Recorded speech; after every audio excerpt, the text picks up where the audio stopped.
En medio de los edificios colapsados, los hospitales desbordados y las familias que todavía buscan a sus seres queridos, comenzó a surgir otra preocupación. Una que no tiene que ver con el concreto ni con los terremotos, sino con los niños. En los últimos días, organizaciones, familiares y activistas comenzaron a alertar sobre denuncias de menores que habrían desaparecido después de ser rescatados o durante el caos provocado por la emergencia. Hasta el momento, ninguna autoridad ha confirmado la existencia de una red de tráfico de menores relacionada con los terremotos. Quiero conseguir mis hijos vivos o muertos, pero los quiero conmigo. Sin embargo, sí existen denuncias presentadas ante organismos nacionales e internacionales que piden investigar si algunos niños pudieron haber quedado expuestos a este tipo de delitos en medio del desastre. Las alertas crecieron luego de que distintas organizaciones documentaran casos de menores cuyo paradero seguía sin conocerse días después de los terremotos. En ese contexto, una de las personas que decidió llevar estas denuncias ante organismos internacionales fue la abogada argentina Luciana Minassian. La verdad es que venía siguiendo con atención primero los acontecimientos, porque realmente una situación, un desastre natural y una situación tan poco fortuita para tanta población realmente nos parte el alma, primero de todo. Y segundo, a través de las mismas redes sociales empezaba a ver este tipo de situaciones en las cuales a medida que iban rescatando niños se podía llegar a intuir que había niños que los habían visto ser retirados en los edificios, en los lugares de rescate, y que algunos faltaban. Hubo un caso puntual de una niña que se siguió más justamente esta situación, que se la rescató, se la vio con vida y luego la niña desapareció y la madre no podía dar con el paradero. Entonces, más que nada, empecé a prestar atención a ver quién estaba subiendo este tipo de información en las redes sociales, y también tratar de filtrar uno mismo para saber si esto es desinformación, porque lamentablemente cuando suceden estas cosas hay mucha gente que lucra con desinformación. No es solamente algo que sucede en Venezuela, está sucediendo en otros lugares con otros conflictos del mundo. Ese caso fue el punto de partida.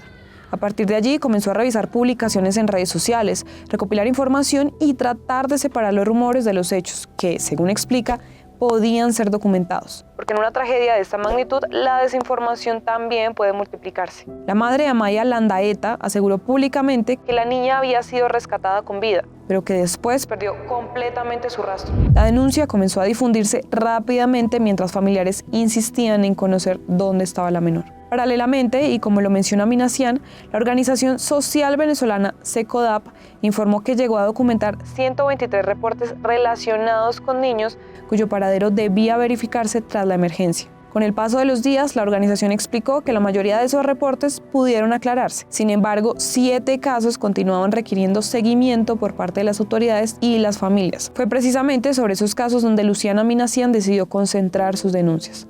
Documentados hubo 123 niños que estaban missing, que estaban faltando, pero de esos se ha reducido a 7 nombres, que los tengo los 7 nombres, sobre los cuales específicamente podría haber sucedido algo de esto.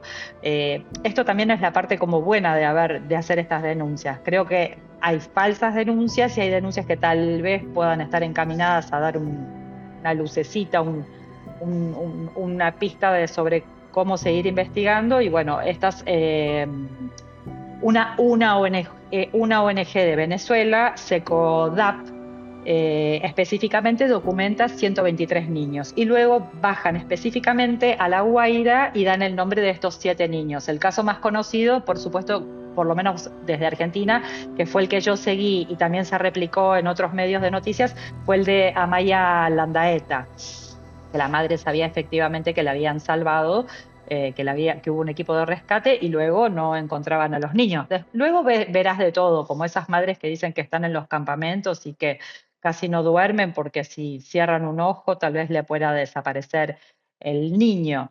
Mientras seguía recopilando información, la abogada encontró publicaciones que llamaron especialmente su atención. Una de ellas apareció en Vinted, una plataforma europea de compraventa de artículos usados. Según explica, decidió no difundir múltiples capturas, sino más bien concentrarse únicamente en aquella que consideró más consistente para ser entregada a las autoridades. Me parecía importante empezar a capturar las distintas pantallas que veía específicamente sobre el tema de niños a través de las plataformas, que es una plataforma que se llama Vinted, que es un mercado del usado, second hand marketplace, si uno lo busca del lugar original. Luego fui rastreando, fui viendo que el lugar original al donde pertenece este Vinted es a Lituania.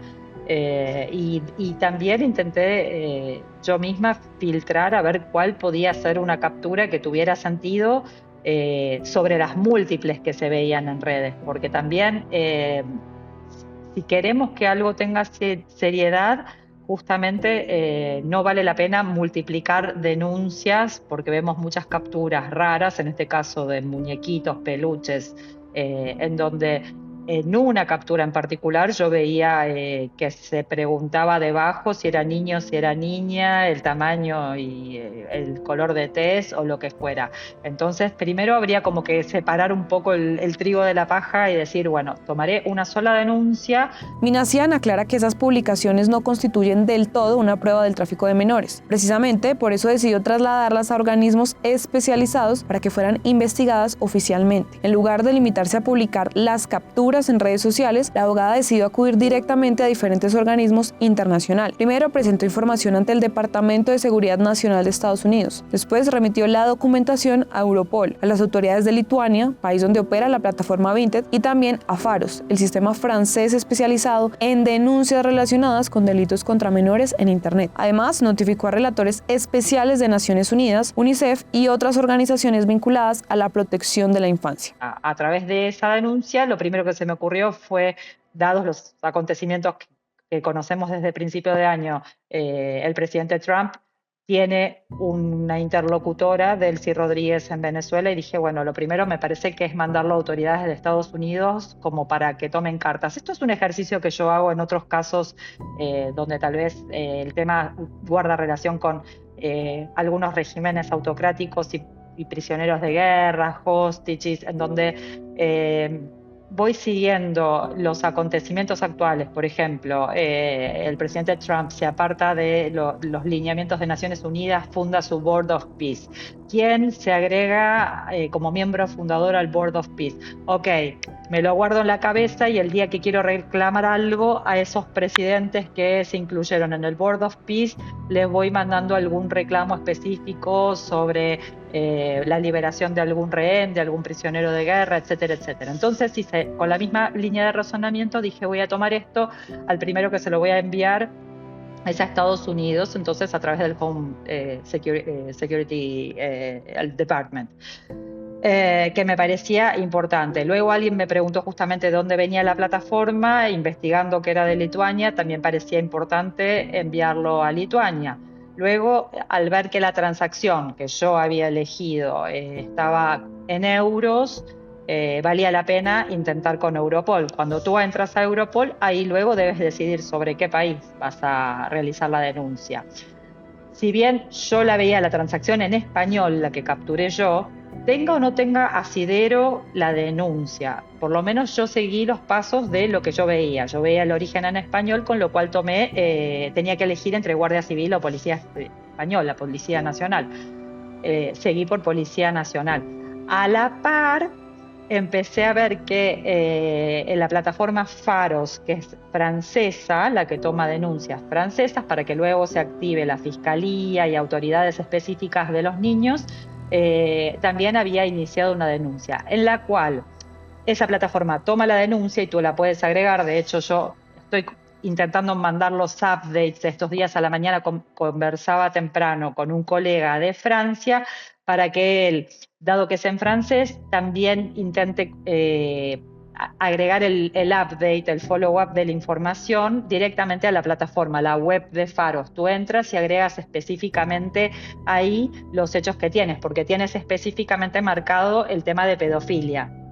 Entonces, a través de la pedofilia dice, bueno, ¿cómo lo sabe usted? ¿De primera mano? No, de primera mano no, yo no lo he visto, pero sí puedo poner el sitio web, ingresar la red de Vinted y luego de eso y circunstancialmente ir colocando toda la información que yo tengo hasta hoy. Según explica, el objetivo nunca fue afirmar que existiera una red de trata operando tras los terremotos. Lo que buscaba era activar mecanismos internacionales que permitieran investigar cualquier indicio. Independientemente del resultado, creo que la activación de las alarmas, sí, siempre lo repito, parezco un disco rayado en este sentido, pero creo que la activación de alarmas y la activación de denuncias encauzadas a través de canales internacionales, por lo menos creo que puede llegar a achicar, es mi opinión, el margen de impunidad de redes que puedan operar ahí dentro. Creo que incluso puede facilitar la labor de organismos nacionales,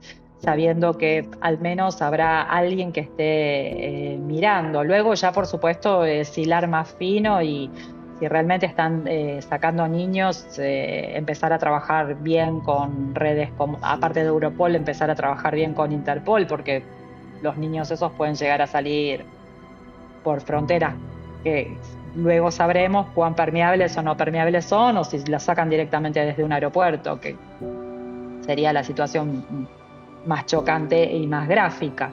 Pero me parece que es un poco ir pensando cómo seguir todo esto. No es el único país en donde sucede, pero bueno, el desencadenante aquí es un desastre natural. Mientras avanzan estas denuncias, distintos organismos humanitarios han insistido en reforzar la protección de la infancia. UNICEF advirtió que miles de niños quedaron expuestos a mayores riesgos tras los terremotos. El organismo señaló que muchos menores perdieron sus hogares, fueron separados de familiares o enfrentan condiciones que incrementan su vulnerabilidad frente a distintas formas de violencia, abuso y explotación. Por su parte, organizaciones como Save the Children y OCHA han insistido en la necesidad de registrar adecuadamente a los menores separados de sus familias y fortalecer los sistemas de reunificación familiar. Hasta el momento, ninguna autoridad venezolana ni ningún organismo internacional ha confirmado la existencia de una red de tráfico de menores vinculada a los terremotos. Lo que sí existen son denuncias, investigaciones en curso y llamados para que cada caso sea esclarecido. En medio de una tragedia de esta magnitud, proteger a los niños también significa evitar la desinformación, pero al mismo tiempo investigar cualquier denuncia que pueda poner en riesgo sus vidas.